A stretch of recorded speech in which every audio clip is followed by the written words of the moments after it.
Hello खम्मा गणी सभी लोगों ने। तो आज करेंगे अपन चैप्टर नंबर 4 क्लास 9 मैथ का एनसीईआरटी का, जिसमें दो रेखा वाले पदों का समीकरण या रैखिक समीकरण, दो चरों वाले रैखिक समीकरण के बारे में अपन देखेंगे। इसमें अपन कुछ मेन इम्पोर्टेंट टॉपिक्स के नाम जो बोलेंगे, मतलब हेडलाइन जो होगा वो होगा। पहले देखेंगे दो चर वाले रैखिक समीकरण क्या होते हैं, दो चर वाले रैखिक समीकरण के हल कैसे निकालते हैं और वो कितने प्रकार के होते हैं, कैसे इनका ग्राफ और लाइन बनाएंगे, और एक्स एक्सिस वाई एक्सिस में अगर देखा है तो समांतर रेखाएं अगर दी हुई तो उनके समीकरण कैसे लिखेंगे, ये सब मैं यहाँ पे एक्सप्लेनेशन करूँगा। उसके बाद अपन को जब चैप्टर के क्वेश्चंस सॉल्व करेंगे तब इनके बारे में एग्जाम्पल्स और अपने जो चैप्टर हैं, अध्याय है, उनके सॉल्यूशन के साथ साथ अच्छे से और अच्छे से समझेंगे। यहाँ पर अपन इसका थोड़ा सा एक्सप्लेनेशन देखेंगे। तो चलते हैं नेक्स्ट 4.1 टॉपिक पर।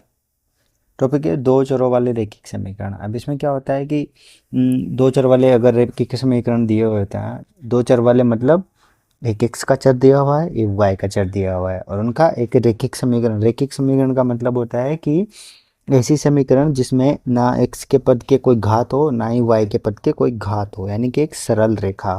रैखिक समीकरण एक सरल रेखा, ये मैं आपको चैप्टर नंबर 2 में भी समझा चुका हूँ। आप एक बार उसको जाकर देख सकते हैं, वहाँ पर आपको और अच्छे से समझ में आएगा। तो दो चरों वाले रैखिक समीकरण में दो वेरिएबल्स होते हैं, वेरिएबल्स मतलब दो चर होते हैं, एक्स और वाई, जो मैं बता चुका हूँ। उन दोनों की घात एक, यानी कि एक घात नहीं होनी चाहिए। ऑलमोस्ट ये एक घात का मतलब क्या होता है, सेम वही। इसका सामान्य रूप A x plus B Y plus C. C क्या होता है, यहाँ एक अचर संख्या होती है। यहाँ पर जो सी है, ये सी है, ये हो गया एक अचर संख्या। अचर, ये हो गया एक अचर। अचर मतलब कुछ भी हो सकता है कि एक दो तीन चार पाँच छः सात आठ नौ दस, कुछ भी। जहाँ एक्स जो ए है वो जीरो के इक्वल टू नहीं होना चाहिए। अगर वो जीरो के इक्वल टू होगा तो वहाँ पर ये समीकरण फिर वाई के पदों में चेंज हो जाएगी, वाई एक्सेस में। एक्स बी का वैल्यू जीरो नहीं है, अगर बी का वैल्यू जीरो होगा तो ये एक्स के एक्सेस में बदल जाएगी समीकरण, ये रैखिक नहीं रहेगी। ये सिर्फ एक एक्स एक्सेस और वाई एक्सेस में हो जाएगी। और सी एक स्थिर संख्या, यानी कि एक अचर संख्या होती है। एग्जाम्पल जैसे 2x + 3y - 6 बराबर जीरो, यहाँ ये क्या हो गया, लीनियर इक्वेशन हो गया। x² + 2 x² + y बराबर 5, ये क्या हो गया, एक पावर हो गई, तो ये क्या हो गया, लीनियर इक्वेशन नहीं होगी। ये क्या होगी, ये अलग इक्वेशन। उसके बारे में भी मैं आपको चैप्टर नंबर 2 में बता सकता हूँ, ये कौन से सेमी की इक्वेशन, उसको जाकर देखिए। 3x - 4y + 7, ये क्या हो गया, ये भी एक लीनियर इक्वेशन है, यानी कि जिनके पावर ना हो। अब देखते हैं दो रेखिक दो चरों वाले रैखिक समीकरण के हल। अब ये हो गया कि रैखिक समीकरण क्या होते हैं, जो चर क्या होते हैं, रैखिक रेखाएं क्या होती है, ये समझ में आ गया यहाँ पे।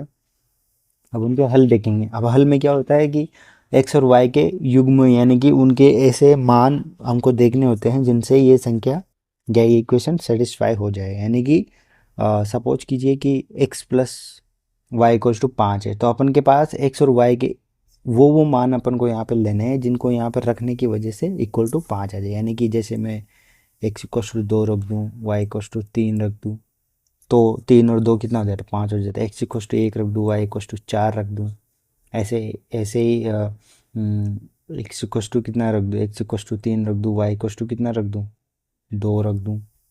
इस तरह के मान एक्स इक्वल्स टू मैं रख देता हूँ, पॉजिटिव होने चाहिए मान है कि यहाँ पे चिन्ह देखना होगा, ये भी पॉजिटिव, ये भी पॉजिटिव, ये भी पॉजिटिव चलनी चाहिए। ऐसे ये हो गए इनके हल या मान बोल लेते हैं।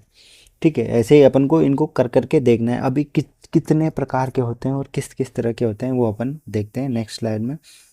तो यहाँ पे देखिए कितने हल हो सकते हैं। हल में मतलब कितने तरीके के असीमित हो सकते हैं दो, यानी कि इनफाइनाइट सोल्यूशन, अनेक हल हो सकते हैं। अनेक हल कैसे होंगे, जब x + y = 5 अपन को जो दी हुई थी उसमें ये 0.5 0,5 होता है, 1,4 होता है, 2,3 3,2 4,1 5,0, ऐसे होता है। अनेक हल का मतलब हो गया कि मान लीजिए कोई रेखा है, ऐसे ये एक रेखा है मान के चलिए, ठीक है। अब मान के चलिए एक और रेखा है, और वो रेखा क्या हुई, वो रेखा इसी रेखा के ऊपर ऐसे स्थापित हो जाती है, मान के चलिए ये सेम इसी के ऊपर, इसके ऊपर ही आ गए। तो इन दोनों रेखाओं में क्या कॉमन हुआ, सारी चीज़ें कॉमन हो गई, यानी कि पहली रेखा और दूसरी रेखा के कितने हल हो गए, अनंत अनेक हल हो गए, मतलब जितने पॉइंट इसके लिए हल होंगे उतने ही हल इसके लिए भी होंगे, क्योंकि एक दूसरे के ऊपर जम चुकी है। तो यहाँ पर ये होता है, ठीक है, कोई हल नहीं होंगे। कोई हल नहीं होने का मतलब क्या होता है कि कोई रेखा है, मान के चलिए ये एक रेखा है, ठीक है, उसी के साथ साथ एक और दूसरी रेखा ऐसे चल रही है, ये कहीं भी टच नहीं करती, अनंत तक कहीं भी टच नहीं करती, तो इनका कोई हल हो सकता है नहीं। ये दोनों रेखाएं कहीं भी टच नहीं कर रही, पैरेलल लाइंस है, इनका कोई इंटरसेक्ट पॉइंट नहीं बन रहा है, तो ये क्या होगी, कोई हल नहीं होगा। वैसे विशेष हल होंगे, विशेष हल का मतलब हो गया कि मान के चलिए कोई ऐसे रेखा है, ठीक है, और उसी रेखा पर एक दूसरी रेखा ऐसे कट कर देती तो, और फिर कहीं नहीं मिलती, सिर्फ एक बार ऐसे कट कर देती है, तो इसको क्या बोलेंगे, विशेष हल बोलेंगे। विशेष हल मतलब सिर्फ एक ही हल हो सकता है, अद्वितीय हल हो सकते हैं, अद्वितीय भी बोलते हैं, अद्वितीय मतलब भी एक विशेष प्रकार के हल, ठीक है। यूनिक हल केवल दो लाइनें इक्वेशन सिस्टम हो, जब दो लाइन इंटरसेक्ट करे, सिंगल इक्वेशन कभी भी यूनिक नहीं हो सकता, यानी कि सिंगल, सिर्फ एक लाइन के लिए कोई भी सिंगल नहीं बन सकता, अद्वितीय हल नहीं बन सकते, क्योंकि ये तो इसके लिए तो सारे हल हो गए, अनेक हल हो गए। या फिर देखो, single line x plus y का मान हमेशा हल होता है, यानी कि एक्स प्लस वाई बराबर 5 अगर है तो उसके हमेशा हल होते हैं।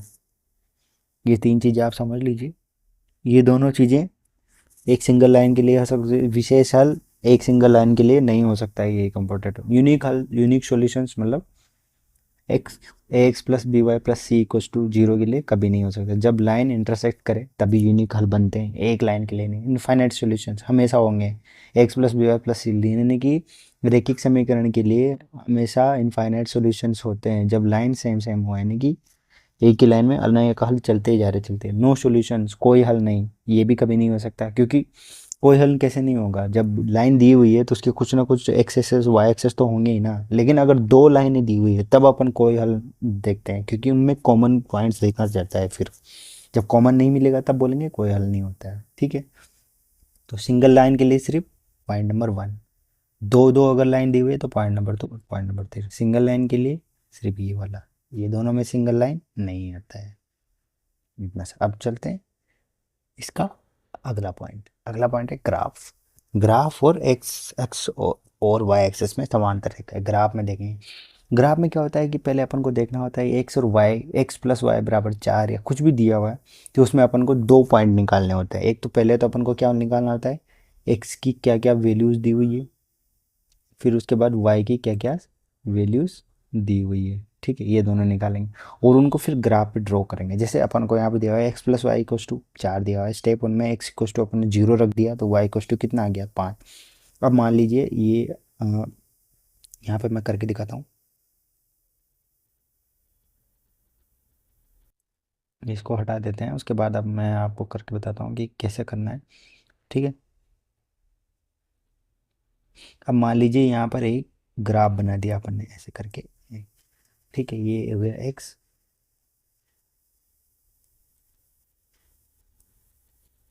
ये हो गया 0, यहाँ से हो गया 1 2 3 रहेगा 4, ऐसे ही 1 2 3 रहेगा 4, ठीक है। अब इसमें क्या करेंगे अपन, इस पॉइंटों को रखेंगे, ठीक है, ये पॉइंट रखते हैं। एक्स इक्वस टू 0 पे वाई इक्वस टू कितना हो गया 5, एक एक्स इक्वस टू 0 है, ये हो गया, वाई इक्वस टू कितना हो गया 4 हो गया, यानी कि यहाँ पे कहीं एक पॉइंट है, ठीक है।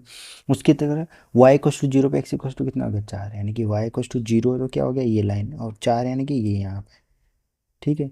अब ये दोनों पॉइंट को अपन क्या करेंगे, मिला देंगे, ठीक है, इन दोनों पॉइंट को, ये दोनों पॉइंट मिल गए, तो ये जो लाइन बनी इसको बोलेंगे अपन X plus Y equals to 4, ये एक लाइन का एक समीकरण का लाइन खींच गया है इस पर ग्राफ पे। इस तरह से अपन अभी हर एक संख्या का ऐसे निकालेंगे, एक्स के पॉइंट निकालेंगे, वाई के पॉइंट निकालेंगे और उसको सेटिस्फाई, एक्स और वाई पॉइंट के कैसे निकालेंगे, x equals to 0 plus Y equals to कितना रहेगा 4, तब जाके ये 4 आता है। ऐसा नहीं है कि कुछ भी रख दिया और फिर 4, दोनों का वैल्यू 4 होना चाहिए तभी, ऐसे कुछ भी नहीं रखोगे, ठीक है। ऐसे अपन इसमें देखते हैं एक्स एक्सेस और वाई एक्सेस के समांतर रेखा है। एक एक्सेस वाई एक्सेस में क्या होता है, अगर आपको y इक्वस टू ए, यानी कि कोई भी संख्या दी हुई है y इक्वस टू ए दिया हुआ है, यानी कि x की वैल्यू कितनी होगी, 0 हो गई वहाँ पर। समीकरण क्या होता है, x प्लस वाई प्लस सी, ऐसा कुछ होना चाहिए इक्वस टू 0। अब यहाँ पे क्या हुआ, c तो दिया ही नहीं, तो क्या क्या बचा, x plus Y equals to 0। अब अगर x की वैल्यू 0 हो जाती है या कुछ भी हो जाती है, तो y इक्वस टू क्या आएगा फिर, जो भी बचा हुआ आएगा। तो वाई इक्वस टू यानी कि ए आएगा। मान लीजिए एक्स की वैल्यू यहाँ पर ए हो जाती है, तो उधर चला जाएगा, फिर यहाँ पे वाई इक्वस टू हो जाएगा। तो जो भी दिया होगा वो ये वाई के समान हो जाता है। वाई एक्सिस में क्या होता है, एक्स एक्सिस के पैरेलल हो जाता है, यानी कि एक्स की वैल्यू अपन ने ये क्या कर दी, इसको जीरो कर दी। ऐसे ही यहाँ पे क्या होगा था, वाई की वैल्यू जीरो कर देंगे तो एक्स एक्सिस के पैरेलल हो जाएगा। यानी कि देखो सपोज कि ये एक लाइन है, इसमें क्या किया, ये क्या हो गई, एक्स एक्सिस के पैरेलल हो गई, ठीक है ये लाइन। और ये लाइन क्या हो गई, वाई एक्सिस के पैरेलल हो गई। आ गया आप समझ में, ऐसे इस तरह से अपन बनता है, ठीक है। तो थैंक यू सो मच, ये चैप्टर इतना सही था। इसके बाद अपन इसके क्वेश्चंस करेंगे, क्वेश्चंस करने के बाद ही आपको समझ में आएगा। मतलब क्वेश्चन भी इतने हार्ड नहीं है, बस एक्सप्लेनेशन छोटे छोटे से टॉपिक है इसमें। मेन मेन ये है, मेन आप इस पे ध्यान दीजिए। आपको ये समझ में आ गया तो अगला चैप्टर और आने वाले जब फ्यूचर एग्जाम्स होंगे उनमें भी यहीं से क्वेश्चन आते हैं। ये टॉपिक मेनली सिर्फ इसी हलों के लिए ही दिया गया है, ये आप सीखना है, आपको यही सीखना है इस टॉपिक में। आपके क्वेश्चन एग्जाम बोर्ड में भी यहीं से क्वेश्चन आएगा और कहीं से क्वेश्चन नहीं आने वाला है। तो इस चीज़ को समझिए और इस चीज़ को समझ के करिए। तो थैंक यू सो मच।